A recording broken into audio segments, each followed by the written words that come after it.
वालेकुम जी, welcome to my channel. कैसे हैं आप सब लोग? उम्मीद करती हूँ ठीक होंगे।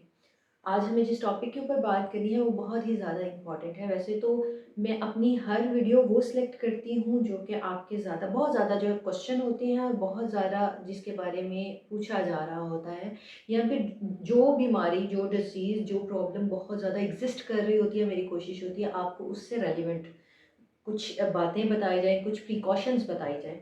आज हमें जिस टॉपिक के ऊपर बात करनी है, जिस प्रॉब्लम के ऊपर बात करनी है, वो अगर हम अपने अराउंड-सराउंड की बात करें, तो वो एक ऐसी बीमारी है, एक ऐसा इश्यू है कि बहुत सारी बीमारियाँ गुज़रते वक़्त के साथ जो हमें देखने को मिलती हैं, इनमें से एक ये इश्यू जिसके ऊपर आज हम डिस्कशन करेंगे, वो देखने को मिलता है। आज हम बात करेंगे जी डायबिटीज़ के बारे में, जिसको उर्दू में ज़ियाबतीस या शुगर भी कहते हैं। ये एक ऐसी बीमारी है, एक ऐसी प्रॉब्लम है जो कि गुज़रते दिनों के साथ बहुत ज़्यादा देखने को मिलती है, बहुत ज़्यादा पाई जाती है और इसके पेशेंट जो हैं वो बहुत ज़्यादा बढ़ रहे हैं। आज की वीडियो में हम बात करेंगे कि डायबिटीज़ होती क्यों है, इसकी वजूहात क्या हैं, इसकी प्रिकॉशंस क्या हैं, इसकी अलामात क्या हैं और इससे हम कैसे बच सकते हैं। और सबसे एंड में मैं आपको बताऊँगी कि ऐसी कौन-सी होम्योपैथिक मेडिसिन है जिसके खाने से आपके डायबिटीज़ में जो है वो कमी होगी, इससे आप बचाव मुमकिन हो सकता है।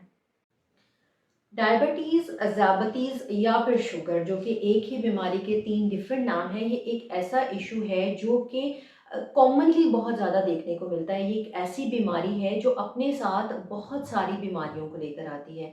यानी कि अगर एक शुगर हो जाती है तो इसके साथ ऐसी बहुत सारी कॉम्प्लिकेशंस हैं जो कि देखने को मिलती हैं। सबसे पहले तो अगर हम बात करें कि शुगर, बहुत सारे जहाँ सवालात होते हैं, इसमें एक सवाल ये होता है कि शुगर इतने ज़्यादा फैल क्यों रही है? अगर इंटरनेशनल डायबिटीज़ फेडरेशन की बात करें तो पाकिस्तान उसमें चौथे नंबर पर मौजूद है। और फ़िक्र का मुकाम ये है कि ये रेशो जो है वो गुज़रते वक्त के साथ साथ बढ़ती जा रही है। सबसे पहला सवाल कि अगर डायबिटीज़ होती है तो इसमें ऐसी कौन से सिम्टम्स देखने को मिलते हैं, कौन से इलामात देखने को मिलती हैं जिससे हमें मालूम पड़ता है कि इस पेशेंट को शुगर है। तो बेसिक अगर हम सिम्टम्स की बात करें, बेसिक अगर हम इसकी अलामात की बात करें, तो इसमें फटीग का रहना, यानी कि बहुत ज़्यादा थकावट का होना, बहुत ज़्यादा बोझलपन आपको महसूस होना, पाँव में बहुत ज़्यादा दर्द का होना, इसके अलावा जो है पाँव में जलन का होना, ये भी एक शुगर की वजह हो सकती है। और इसके अलावा जो है वेट का बहुत तेज़ी से कम होना, यानी कि वज़न का बहुत तेज़ी से अगर कम हो रहा है, तो ये भी एक शुगर की वजह हो सकती है। अगर आपको ये सिम्पटम्स देखने को मिलते हैं, किसी पेशेंट के कोई पेशेंट आपके पास आता है ये सिम्पटम्स के साथ, तो सबसे पहले जो है आप उसका शुगर टेस्ट करवाएँगे। अगर शुगर टेस्ट की हम बात करें तो ये 2 तरह से हम इसका टेस्ट कर सकते हैं। एक तो होता है कि फ़ास्टिंग में, यानी कि जब आपने कुछ नहीं खाया हो, फ़ाका की हालत में हो, तो उस टाइम हम शुगर का टेस्ट कर सकते हैं। उसमें आपका शुगर की जो वैल्यू होती है वो 70 से 100 के दरमियान आनी चाहिए। अगर ये 70 से 100 के दरमियान में है तो आपकी शुगर नॉर्मल है। और रैंडम की अगर हम बात करें, यानी कि खाने के 2 घंटे के बाद, तो शुगर का वैल्यू जो है वो 110 से 140 के दरमियान होना चाहिए। ये दोनों मिकदार से अगर इसकी वैल्यू जो है वो अबव होती है या इससे कम होती है, तो क्या होता है, आपको इसके लिए मेडिसिन की ज़रूरत है, आपको इसके लिए एहतियात की बहुत ज़्यादा ज़रूरत है। शुगर होने की बेसिक वजह जो होती है वो इंसुलिन की कमी और हमारी बॉडी में शुगर के वैल्यू का बढ़ जाना होता है। हमारे खून में शुगर के वैल्यू का बढ़ जाना होता है। शुगर की अगर टाइप्स की हम बात करें तो इसकी बेसिकली 2 टाइप्स होती हैं, टाइप 1 और टाइप 2। टाइप 1 शुगर जो है वो देखने को अमूमी तौर पर कम मिलती है। हमारी एशियाई कंट्रीज़ में जो है वो ये प्रॉब्लम जो है, ये टाइप 1 जो है ये देखने को थोड़ी कम मिलती है। इसमें जो है वो इंसुलिन का लेवल जो है वो कम होना शुरू हो जाता है, जिसकी वजह से शुगर जो है वो बढ़ जाती है और ये बहुत कम ऐसे पेशेंट हमारे पास आते हैं। टाइप 2 जो है वो बेसिकली टाइप 2 जो शुगर है वो बहुत ज़्यादा देखने को मिलती है। हर 10 में से 2 पेशेंट आपको टाइप 2 शुगर के पेशेंट दिखते हैं। उसमें क्या होता है, उसमें इंसुलिन लेवल उतना रहता है, लेकिन मीठी चीज़ें ज़्यादा खाने की वजह से, फैट डिपॉज़िट की वजह से या फिर जेनेटिक फैक्टर की वजह से जो है वो शुगर की वैल्यू ज़्यादा हो जाती है, शुगर का मेटाबॉलिज़्म नहीं हो रहा होता, जिसकी वजह से जो है वो शुगर बढ़ जाती है। तो टाइप 2 जो है ये देखने को जो है बहुत ज़्यादा मिल रही होती है। अब अगर हम बात करते हैं कि ये इतनी ज़्यादा फैल क्यों रही है और इसकी वजह क्या है? तो इसकी सबसे पहली जो वजह है शुगर की, टाइप 2 के फैलने की या टाइप 1 की भी अगर हम बात करें, तो जेनेटिक फैक्टर बहुत ज़्यादा जो है वो इसमें इम्पॉर्टेंट रोल प्ले करता है। जेनेटिक फैक्टर में आपके अगर पेरेंट्स की तरफ से आपको, आपके ग्रैंड पेरेंट्स की तरफ से अगर शुगर आ रही है, अगर आपके ग्रैंड पेरेंट्स में शुगर है या फिर आपके पेरेंट्स में शुगर है, तो बच्चों में उसकी मुंतकली के चांसेस बहुत ज़्यादा होंगे।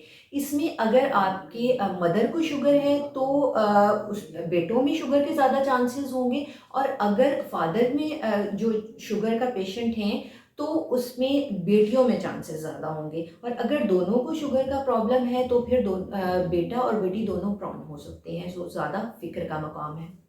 आज से अगर हम 10-15 साल पहले की बात करें, तो शुगर के पेशेंट मोस्टली वो लोग पाए जाते थे जिनकी उम्र जो है वो 40 से 45 साल के करीब होती थी, या इससे ज़्यादा उम्र के जो मरीज़ होते थे। लेकिन एक बहुत ही ज़्यादा तल्ख़ हकीकत ये है कि अब ये रेशो कम एज में आ रही है, यानी कि 18 साल, 15 साल, 20 साल, 25 साल के जो यंगस्टर हैं उनको भी शुगर जैसा मर्ज़ देखने को मिलता है, और ये रेशो जो है ये गुज़रते वक़्त के साथ-साथ बढ़ती जा रही है।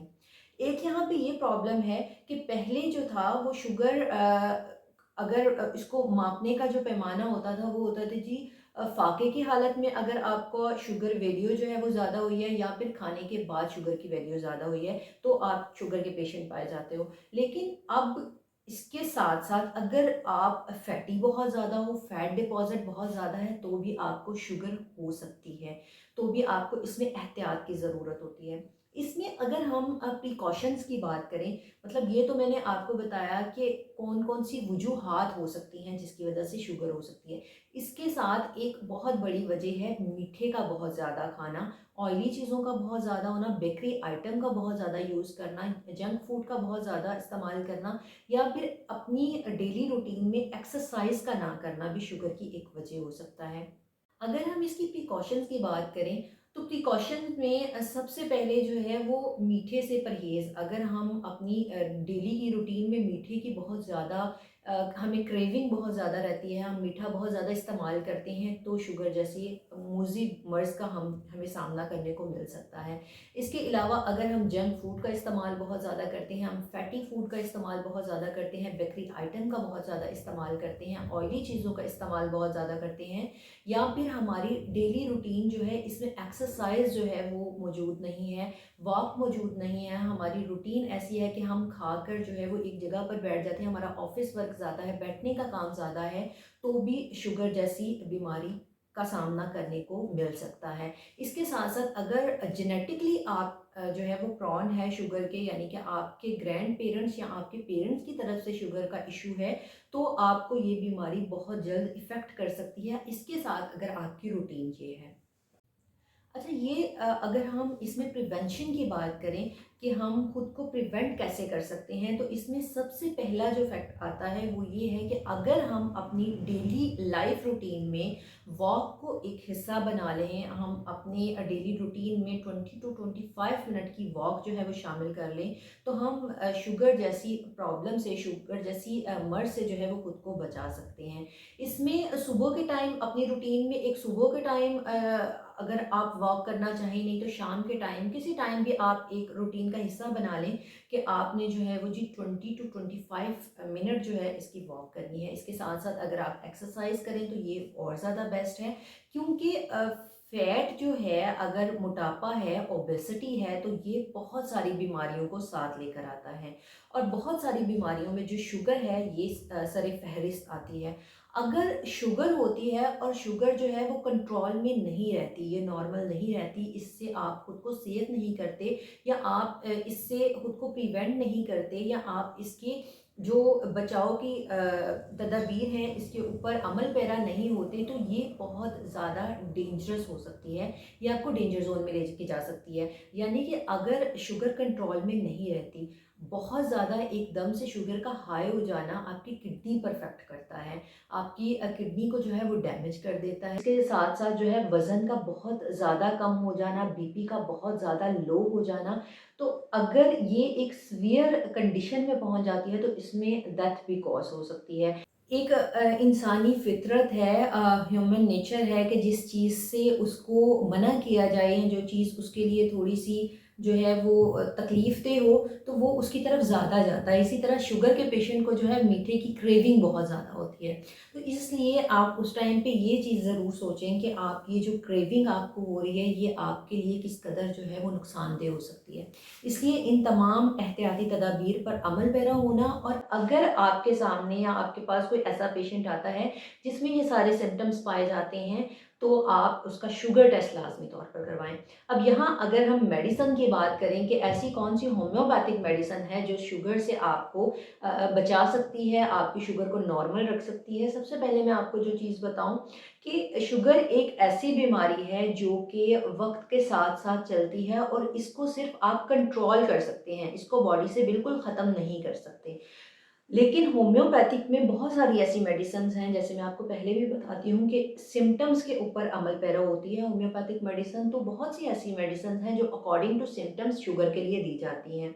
आज जो मेडिसिन मैं आपके साथ डिस्कस करूँगी, ये एक ऐसी मेडिसिन है होम्योपैथिक में शुगर का कोई भी ऐसा कॉम्बिनेशन हो, कोई भी कंपाउंड हो, उसमें ये मेडिसिन लाजमी तौर पर पाई जाती है।